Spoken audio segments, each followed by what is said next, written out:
Oni abale ndi alongo ndikufuneni mafuno abwino a Sabata. Sindikudziwa kuti no Sabata yanu inali yotani.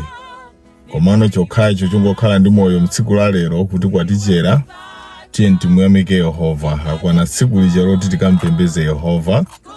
Uwu ndi mwayi winanso monga mnyimbo ya Zenenge ya family ndi mwayi winanso kuti ifeyo tikhale ndi moyo.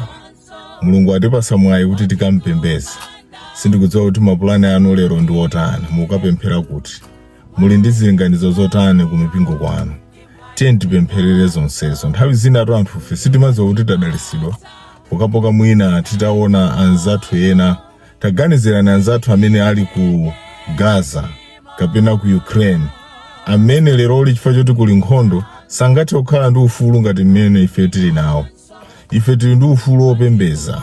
Tingathe kukhala ndi mavuto ena kandi azachuma kandi andale, komano ife ngati akhristu tili nawo mwayi wopita Sabata ndi Sabata kukampembeza. Uwu ndi mwayi waukulu umene tinayenera kumthokoza Mulungu wakumwamba.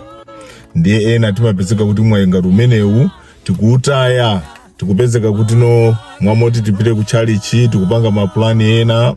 Koma tiyeni mu tsiku la lero pamene kwacha motero tipange mapulani okakhala ku chalichi. Tikonzesere chopereka chathu, tikonzesere phunziro, tikonzesere kukakhala ndi anzathu, kukakambirana nawo kandi makwaya ndi zina zosiyana-siyana.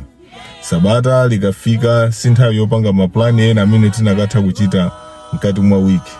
Tiyeni ifeyo ngati kuli kutanganika tikatanganidwe ntchito ya Yehova.